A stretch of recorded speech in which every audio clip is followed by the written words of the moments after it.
যোৱাকালি বিলাসীপাৰা সমজিলাৰ অন্তৰ্গত চাপৰৰ চিৰাকুটা সন্তোষপুৰ আৰু চৰুৱা বাখৰাত অসমৰ সৰ্ববৃহৎ অভিযান উচ্ছেদ অভিযান আৰম্ভ হৈছিল আৰু যোৱাকালি যি উচ্ছেদ অভিযান শেষ কৰিছে। কিন্তু যোৱাকালি উচ্ছেদ অভিযান শেষ কৰাৰ পিছতে আজি দেখা পোৱা গৈছে যি ৩,৫০০ বিঘা ভূমি তাপবিদ্যুৎ প্ৰকল্পক হস্তান্তৰ কৰিছে। তাৰ পিছতে কিন্তু APTCL ইতিমধ্যে কাম আৰম্ভ কৰিছে। মোৰ সহযোগীয়ে সামগ্ৰিক পৰিৱেশ দেখুৱাই আছে এনেদৰে জেচিপিৰে ইতিমধ্যে তাপবিদ্যুৎ প্ৰকল্পত হস্তান্তৰ কৰা ভূমিত ইতিমধ্যে APTCL কাম কৰা আৰম্ভ কৰিছে। হয়তো অতি সোনকালে যি এই ভূমিত হয়তো যি তাপবিদ্যুৎ প্ৰকল্প নিৰ্মাণৰ যি কাম সম্পূৰ্ণ হৈ উঠিব। কিন্তু মোৰ সহযোগীয়ে পুনৰ সামগ্ৰিক পৰিৱেশ দেখুৱাবলৈ অনুৰোধ কৰিম।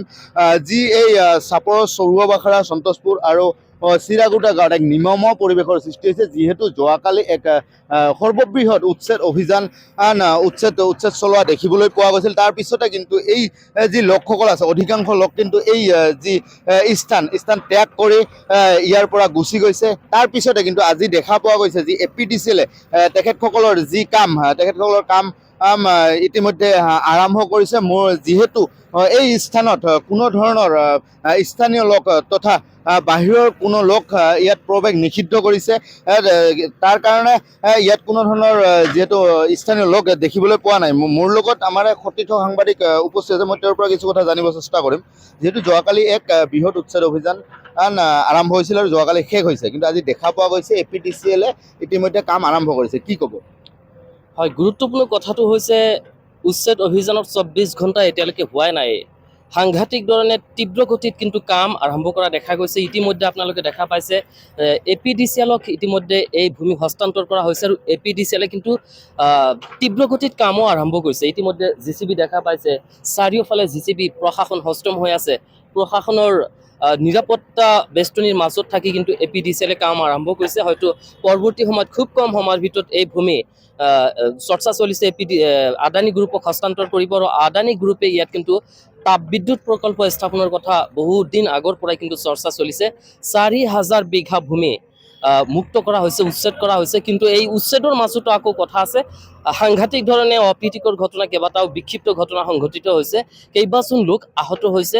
বৰ্তমানলৈকে বহু লোকে এই স্থান ত্যাগ কৰিছে যদিও আন একাংশই কিন্তু ত্যাগ কৰা নাই, কাৰণ তেওঁলোকৰ যাবলগীয়া কোনো ঠায়ে নাই। বৰষুণৰ মাজত ৰাতিৰ আন্ধাৰত কিন্তু সেই স্থানতে কোনোমতে আছে। থাকিবলৈ ঠাই নাই, খাবলৈ খাদ্য নাই, পৰিধান কৰিবলৈ বস্ত্ৰ নাই, গৃহহীন হৈ কিন্তু এক অবৰ্ণনীয় পৰিস্থিতিৰ মাজত কিন্তু একাংশ লোক কিন্তু আজিও আমি দেখা পাইছোঁ, বাতৰি পৰিৱেশন কৰোঁতে আমি দেখা পাইছোঁ। আৰু তাৰ মাজতে আৰক্ষীয়ে আজি কিন্তু খেদি বহু লোকক আটক কৰা আমি দেখা পাইছোঁ। কিন্তু কি কাৰণত কৰিছে বৰ্তমানলৈকে আমি জানিবলৈ সক্ষম হোৱা নাই। আৰু সকলো মিলাই সমগ্ৰ ঘটনাটোক লৈ বৰ্তমানলৈকে কিন্তু এই অঞ্চলত সাংঘাতিক ধৰণে চেপা উত্তেজনা বিৰাজ কৰিছে। বৰ্তমানেও আৰক্ষী প্ৰশাসনে টহল দিছে, ২৪ ঘণ্টাই ঘূৰিছে ফুৰিছে, দেখিছে যাতে আগলৈ আৰু কোনো ধৰণৰ অপ্ৰীতিকৰ ঘটনা সংঘটিত নহয়। কিন্তু ইতিমধ্যে দেখা পোৱা গৈছে APTCL কাম আৰম্ভ কৰিছে। হয়তোবা অতি সোনকালে যি এই তাপবিদ্যুৎ প্ৰকল্প স্থাপনৰ কামো আৰম্ভ কৰিব। হয়, মই কৈছোঁ কি ২৪ ঘণ্টা উচ্ছেদৰ শেষ হোৱাই নাই।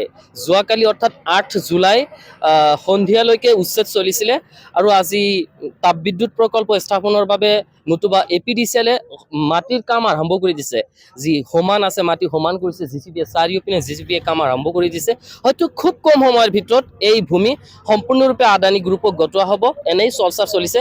আৰু তাৰ পিছতে ইয়াত যি তাপবিদ্যুৎ প্ৰকল্প স্থাপনৰ কথা আছে, মুখ্যমন্ত্ৰী ইতিমধ্যে কৈছে ৪০,০০০ কোটি টকা ব্যয় কৰি ইয়াত তাপবিদ্যুৎ প্ৰকল্প স্থাপন হ'ব আৰু যি তাপবিদ্যুৎ প্ৰকল্পত সাংঘাতিক ধৰণে এই স্থানৰ মানুহ নিয়োগ কৰা হ'ব বুলি কোৱা হৈছে। সন্মুখত কি হ'ব সেয়া পিছৰ কথা, কিন্তু এনেদৰেই কোৱা হৈছে আৰু খুব ক্ষিপ্ৰ গতিত কাম আৰম্ভ কৰা দেখা পাইছোঁ আমি। হয়, নিশ্চয়কৈ ক'ব লাগিব এনেদৰে উচ্ছেদৰ ২৪ ঘণ্টা পাৰ নহওঁতে কিন্তু APTCL ইতিমধ্যে কাম আৰম্ভ কৰিছে। কিন্তু যি এই চৰুৱা বাখৰা সন্তোষপুৰ আৰু চিৰাকুটা গাঁৱত দেখিবলৈ পোৱা গৈছে, উচ্ছেদৰ পিছতে কিন্তু একাংশ লোকে তেখেতসকলে ইয়াৰ পৰা আঁতৰি যোৱা নাই, কাৰণ তেখেতসকলৰ যাবলৈ কোনো ধৰণৰ ঠাই নাই। তেখেতসকলে ইয়াতে ত্ৰিপাল আঁৰি তেখেতসকলে এই বৰষুণক নেওচি তেখেতসকলে ইয়াত বসবাস কৰিব লগা হৈছে। তাৰ লগে লগে কিন্তু ক'ব লাগিব যি তীব্ৰতৰ গতিত যি APDCL কাম আৰম্ভ কৰিছে হয়তোবা অতি সোনকালে তাপবিদ্যুৎ প্ৰকল্পৰ যি ৩,৫০০ বিঘা ভূমি এই কাৰণে অধিগ্ৰহণ কৰিছে সেই তাপবিদ্যুৎ প্ৰকল্পৰ কামো অতি সোনকালে আৰম্ভ হ'ব বুলি অনুমান কৰিব পাৰি।